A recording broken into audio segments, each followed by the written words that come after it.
You're listening to the Blue Raider Podcast, your number one resource for all the latest news, updates, and game recaps from Middle Tennessee athletics.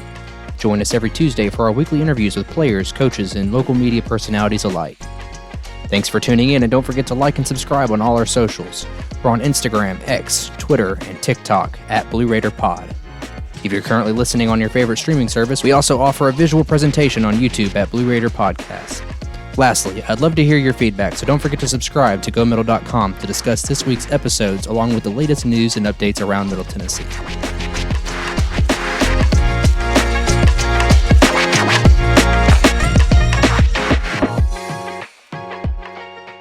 Welcome into the Blue Raider Podcast. I'm your host, Jake Bolton, and today is Tuesday, February 6th, and I'm extremely excited about today's episode as it's the first time on the Blue Raider Podcast we've actually had on a head coach.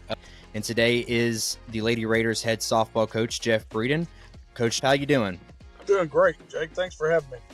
Absolutely.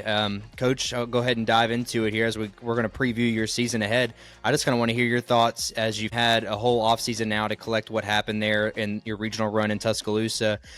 You come off a program record, 42 wins. Tell me what you've recollected from there moving on to this next season. Oh, it was awesome. I mean, everything that our kids did last year from the time we got to the conference tournament till we ended up down in Tuscaloosa was amazing. The crowds at Tuscaloosa were great, and Gretchen pitched her butt off and led us to some victories down there, and we hit it, and just we felt good about what we were doing. We were one run away from going to a super region to making that thing go for another week. So it was an amazing run. I can't say enough about how impressed I am with our kids and all that. And our fans were great down there. We had a big following down there. And now we're just ready to turn the page and start it all over again.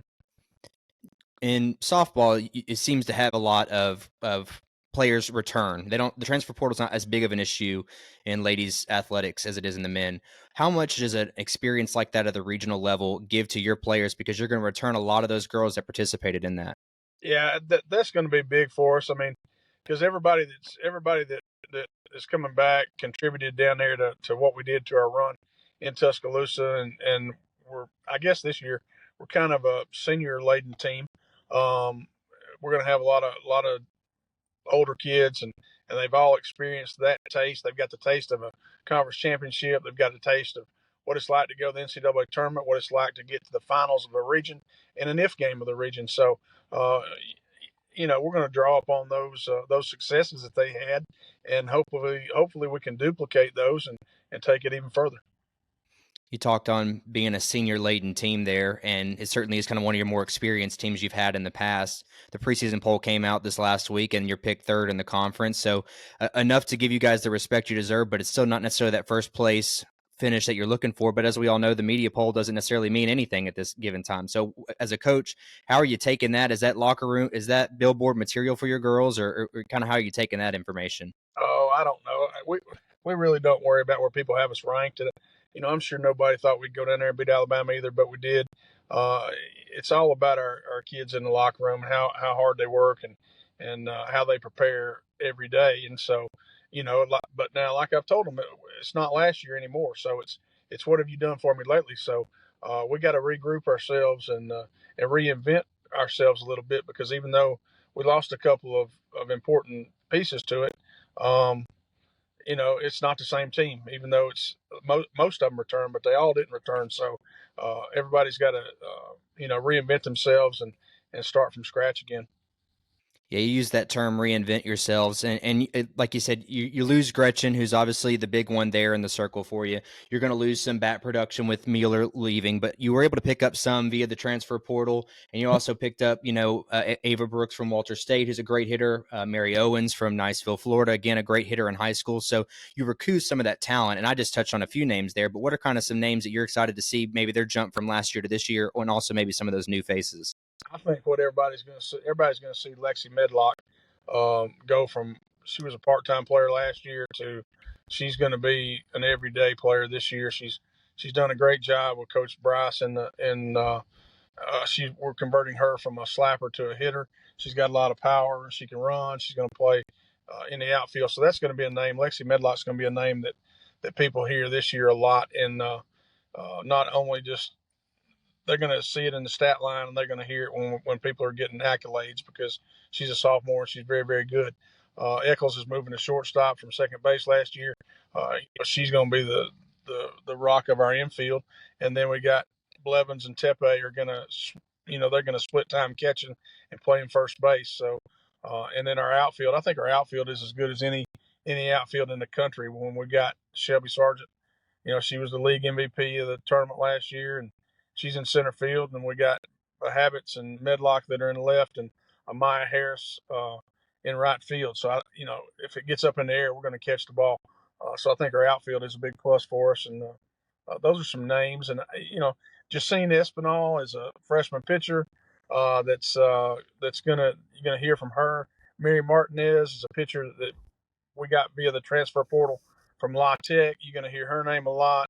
Right now, Claire Woods has been doing really good. And then, of course, we're looking for Cameron Karsich to be our number one in the circle, I think. But it could be Woods or anybody else. But just from a standpoint of what they did last year, Cam, you got to think is going to be number one in week one. Yeah, that was kind of what I was thinking. And my next question was who was going to be your number one? Karsich obviously has the most experience coming from that last year's team, going 9-8 in Conference USA with a sub-2 ERA. So again, and also had a no-hitter last season against Appalachian State. But you mentioned Mary Martinez, a girl you picked up from Louisiana Tech. She also was on the All-Conference USA freshman team. So she's certainly an interesting piece. Again, how do you plan on implementing these trio of pitchers in Woods, Karsich, and Martinez? Well, they'll all throw. When we go out in California week one, they'll all throw out there. We got 5 games on the weekend, so they're all going to throw, and we'll see. We can use the first 4 weekends to see how it shakes out, and then when conference starts, it'll be the 2 that are hot and one more probably. So we've got 4 weeks to figure it out. And go back on those preseason accolades we touched on earlier with Shelby Eccles, also preseason Conference USA, Shelby Sargent and Anise Harvey, all there collectively. You got 2 seniors and a junior. And to bounce back there on being such a senior-laden team and a lot of experience there, is there ever a sort of battle as far as leadership within your locker room, or is it kind of they all seem to really work off of one another well? They all feed up. Well, first off, they all like each other and they get along well, and we don't have drama and all that. And then they work together. If you were to ask me right now, who's our number one leader, I don't know. I'd have to give you 2 or 3 different names. So, they all we do what's right. They do what's right, and we don't have problems out of them. And they come to work hard every day. So, some of our leaders may emerge as the season goes on. We may have some leaders emerge who are sophomores. You just never know until you get in the thick of things. How easy of a job does that make it for you as a coach when you have players like that who, again, just kind of take the reins on their own? They don't need to be. You don't have to coach the things off the field like effort and attitude. Yeah, it makes you want to get up out of bed every day and come to work and have fun every day. It's fun coaching people like that. And so when you've got that, when your culture's such that they come in here and your older kids are expressing to the freshmen, here's the Blue Raider way, here's the way we do it. Yeah, it makes my job a whole lot easier and definitely makes it fun. And we'll touch on that Blue Raider way you bring up there. What is kind of, Coach Breeden, you've been there for a while now. What are kind of some things that you've implemented within the program? Because I think you've built this program up from the ground. You have the 2 lone conference championships. And again, it's a chip on your shoulder. But what is the Blue Raider way in Coach Breeden's eyes? I think the number one thing is we bring more energy than our opponent. We have fun. We coach them hard during practices and all that. And on game day, we get them to the park. We let them get themselves ready to play. And hopefully we've covered it all. And we bring more energy than our opponent. And if people that followed us last year, our fans that were in Tuscaloosa, everybody in Tuscaloosa loved our team because our team was loose. They were dancing to every song that came on. Whatever. It didn't matter. It didn't matter to us, and it doesn't matter to us how big the moment is. We just play it, and we don't worry about it. We do not worry about our opponent. We just try to beat the game. We try to do what's right and score and make routine defensive plays and have fun. And when our kids are having fun, they play loose and they don't care who their opponent is. From a recruiting aspect, is that kind of a personality trait you look for? You look for players that not only obviously are Division One talents, but is a secondary how much their attitude is about the game is still a game and they have fun about it. Yeah, I mean, we look for number one is to get a good student because I mean, let's face it, on the female side, I mean, there's a few pro teams, but most of them are going to end their career in college. So we're looking for students who are going to come in and graduate. Number one, and then we're looking for people who fit the mold of what we want. Are they going to be a good teammate? Yeah, we want people who can hit the ball and run and pitch and all that, but how are they going to? Are they? We don't want prima donnas. We want blue collar kids that want to come in and just work hard every day and try to get better every day and try to be a good teammate. And we stress to them that at the point where each of them want to win, more importantly for their teammate than themselves, and they don't care about what their offensive numbers are and how many errors they make or whatever. They just want to play and they want to win for their teammates. Then we got something special. We had that last year, and I hope that we'll have that again this year. He certainly has a lot of chemistry there. Coach Breeden does with his Lady Raiders. One thing we can now roll into is about that non-conference schedule. At the end of this week, you're going to be over in West Central California, there in Sacramento and Davis. I envy you, Coach. I'm stuck here in Murfreesboro in February, and you get to make a trip all the way out to California. So again, back to that chemistry side of things. How big are these early season tournaments? Not only to kind of find out what you have, it's quick turnover, it's very tournament-like setting that you're going to get used to at the end of the season, but how much of a bond do these kind of trips make? Because you have quite a few early on in the year. Yeah, we try to search out warm places to play, and because a week ago we were in 9 inches of snow here, but whatever. Um, so we're going to California, and we're going out a day early, and we'll do something out there that's California-ish, and we try to always go and do something that's something local that has some kind of local flair to it everywhere we go. And so we'll go in out there, and we'll get a couple of practice days in out there, as well as do something fun for the kids and let them bond a little bit. And then once you start flying and flying across country and start getting on a bus and driving to Florida and Texas and wherever else, then you're going to spend a lot of time together. So you're going to get to know each other. So it won't take just a couple of weeks, or we'll be back in the grind again and just trying to beat people on the weekend and get better during the week. Yeah, it certainly makes you like your teammates, or maybe at some point you might get sick of them because to go Yeah. over that non-conference schedule there, they're going to go to NorCal, kick off there in Sacramento on February 9th through the 11th. The next weekend, they'll be at Fort Myers, Florida, at the Florida Golf Classic Invitational from the 16th through the 18th, and the Spring Games in Madeira Beach, Florida from the 23rd to the 25th. And then finally, we get to see the Lady Raiders back home at the beginning of March from the 1st to the 3rd at the MTSU Invitational. So you got a lot of games in such a short amount of time. You're going to have some good opponents, but again, given the experience of this team, I would feel as a fan very good about your chances of not only collecting a lot of wins under your belt, but also potentially coming away the winner of these tournaments. Yeah, I hope so. The main thing is these first 4 weeks is you get yourself ready to play in conference. So we should know we're going to get 20 something games in before we ever play a conference game. We should know a little bit about our team. We should know a little about who we can ride on pitching wise and who our hitters are going to be and who you can count on, because everybody we'll play a lot of players in these first 4 weekends, and then it'll get down to the nitty gritty when conference starts. Right. And then when you do get to conference, the schedule, I think, in my opinion, really rolls out well for you guys. You're going to start the season off on the road in UTEP on March 8th.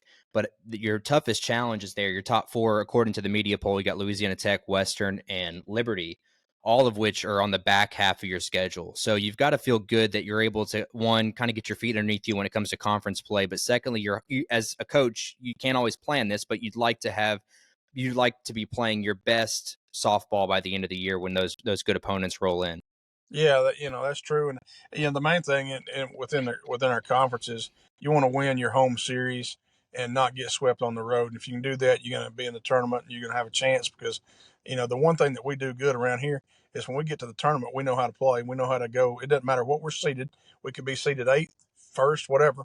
We're going to go to that tournament, try to win that tournament, and go to the NCAA tournament. So we just got to get ourselves in the conference tournament and then go play. Tell me a little bit about some of those top teams there. When you talk about Louisiana Tech and Western and Liberty, what when you're scouting those teams out, where do you kind of see where they're so good at? And not necessarily to pick your team apart, but what makes them so good, and what does it take for MTSU to surmount those teams? Well, Liberty is going to be good all the way around. They're going to have good pitching. They got two good pitchers that can throw it. Everybody's going to have good pitching in their conference, and Liberty's going to have some kids that can run, some kids that can hit. They recruit all over the country, and they go play all opponents, and so does everybody else. I mean, La Tech was they were a good team last year, and we beat them a few times last year, and took a series from them, then beat them at their place in the conference tournament. But they're going to be good. Western's always good. We always have good games with Western. Of course, it's the 100 miles of hate or whatever it is, but it always comes down to one run, two runs with them, and we end up doing good. I mean, we blew them out in the tournament last year, but that was an anomaly. Most time it's a one run game with us and them. So everything's going to be tough. I mean, we got new teams in our conference that we don't know much about. I mean, we've played New Mexico State before, and we've played Jacksonville State midweek before, so we know a little bit about those teams, and we've played Liberty, and so it's every weekend it'll be just a dogfight of who wants to, who comes to perform. Now, like I said, we don't worry about who our opponent is. We try to score first, and we try to make routine defensive plays and steal more bases than everybody else, and at the end of the day, out hit them. So we'll see. And not necessarily looking for a number when I ask this question, but what are some expectations with your squad? I'd have to think again. You feel really confident with this group. Again, a lot of the experience that they have, how strongly they finished the season last year. You're riding on a sort of momentum wave that has had time to kind of calm itself down. But the hype around the softball program is ultimately at its high with how you guys finished off last season. So, what are your expectations as far as carrying that over into this season? I don't know as far as wins and losses go or anything like that, but our goal is to take this thing to a super region. And last year when we beat Alabama and we go to the if game, and I'm thinking because 12 years ago when I took this job, I don't know. I mean, it was some rough times, and we lost a lot of ball games, and I'm not thinking about taking this thing to a super region, but we get down there and we upset Alabama, and I'm thinking we got 7 innings right here, and we may be one of the top 8 teams in the country.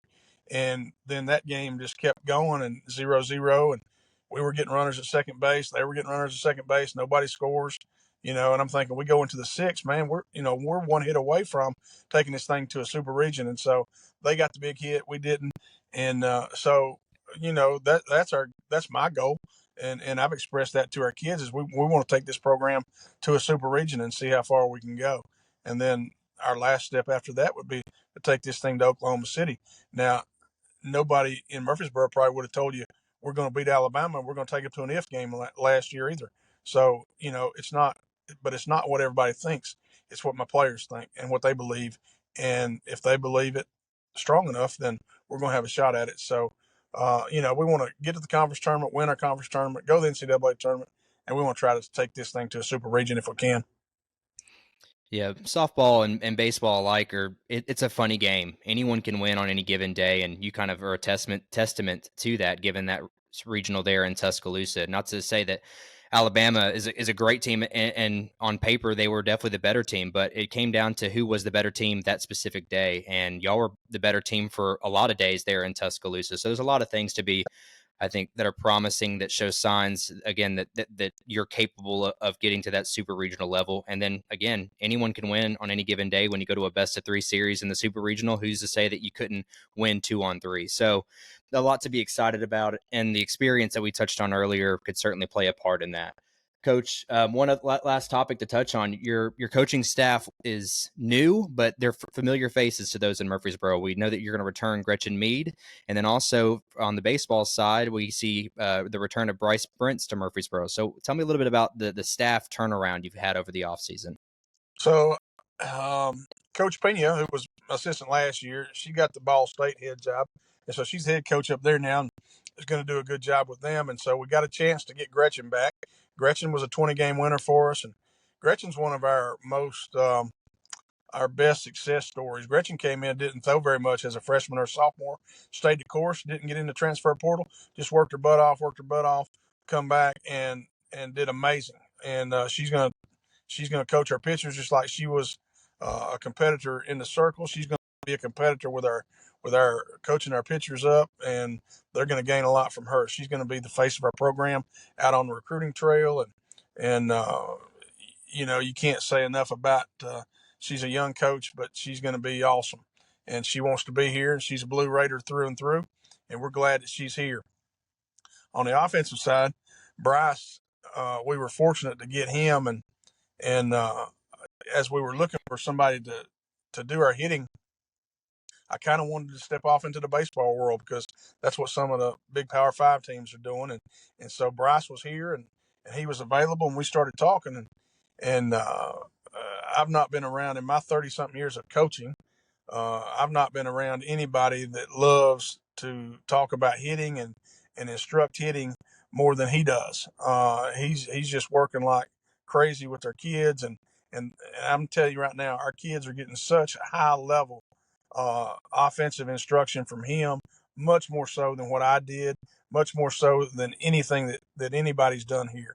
We talked to Major League Baseball players all the time about the swing and about these mechanics and about this and that. And so we're doing some things on the offensive side that's on the cutting edge. There's not going to be but a few programs in the country that are doing more than we're doing offensively, coaching our kids up. And Bryce is the big part of that, and he's doing an excellent job. So I hope we come out of the gate just smashing and scoring a bunch of runs because he's worked his tail off to get us to that point. So if we do that, I'm a big short gamer, but if we start scoring a bunch of runs, it's going to be because Bryce has done a great job for us. What are kind of some things? I'm not too familiar as far as coaching softball hitting in comparison to baseball, but given your expertise, it sounds like there are some differences there. I know you want to keep the cards close to your chest, but what are kind of some things that you're learning having Bryce there being the coach? We're just using some. There's not much difference really in baseball and softball. The swing's a swing and all that. We're just using some tools that we haven't used. We're using some water bag tools and some farm board too, and nobody's going to know what that is when they hear me say that, but it's just stuff that are tools that we're using that Major League Baseball uses and that high level baseball teams use, and he's brought it over to us, and it looks like it's going to be successful for us. Excellent stuff there. Well, it certainly is exciting. Again, you got Murfreesboro all around. You've got Bryce returning back, and you've got Gretchen not even taking any time off, and she didn't have to move her stuff out of her locker. I can only imagine. And Coach Breeden, he's a Murfreesboro guy. I always like to toss back a little tidbit on our coaches here. If those that don't know, he spent 9 years at Riverdale High School. So very rarely do you see that transition, not only from a high school to college immediately like that, but to go from your own city. So I know you have to look back a little bit because a lot has changed, especially in the last 4 years when it comes to college softball. But I'm interested to hear your tidbit on that high school to college transition. Now and then, and all that, but at college, your outfielders better be dang good because everybody can hit, and everybody's got better scout on you and all that. So it's fun. I won a ton of games at Riverdale High School and at Coffee County before I went to Riverdale, and never really thought a whole lot about coaching in college. But then this job came open, and I thought, man, there's not much else I can do at the high school level. We've done it all, and I sure would like to go see how I could compete against the Patrick Murphys and the Ralph Weekleys and the UCLA's of the world. And so, I was fortunate to get the job, and it took us a while because we took our lumps now early on, but we've got this thing going in the right direction now, and it's fun to go out and play against and try to match wits with some of the best in the business. Well, Coach Breeden certainly took his lumps, and he's turning around the program for the best. Again, 2 conference championships, the lone 2 conference championships in MTSU Lady Raiders softball history. So there's a lot to be admired about his work ethic and where the program is now, as well as the facilities upgrades we've had recently. So, Coach, I think there's a lot of buzz that is well deserved around the softball program. So, Coach, again, I can't appreciate you enough for coming on and taking a few seconds of your day to talk about the softball program. Any kind of final parting words? No, just all of our fans keep following us, and we're going to be on ESPN Plus all year long, so you can follow us there, and then come out that first weekend of March at our tournament. I think we got 6 games that weekend here. just us by ourselves, but there'll be a lot of good teams here. So come out and see us, and let's fill the park up. And I guarantee you, if they come watch us, they're gonna come back again. They're gonna have fun. They're gonna see those. They're gonna say those girls. They got so much energy, and they play at such a fast pace. We're coming back and watching again. So just come out and enjoy your day with us. Excellent, Coach. I appreciate your time. Thank you very much. Thanks for having me. Thanks for sticking around to the Raider wrap-up portion of the episode. Men's basketball drops their lone contest of the week on the road in Bowling Green at Western Kentucky by a score of 88-65. Very strong first half for the men, but a very lackluster second half, unable to stop Don McHenry as previewed in last week's episode. A guy that got into foul trouble early on, got in the groove there early in the second half, and once they got up by double digits, didn't look back from there. Bright spots, though. Jalen Jordan scores 22 points with 6 3-pointers off the bench. Justin Porter also with 18 points. So Justin, again, still proving to be the scoring threat for the Blue Raiders, and Jalen Jordan does look promising. We've seen flashes of him able to score the ball at a high clip from beyond the three-point line, and we see that again this Saturday. Their upcoming schedule is at Liberty this Thursday, the 8th. That game is viewable on ESPN+. And then Saturday, the 10th, at FIU. That game, it tips at 1 p.m. on ESPN+ as well.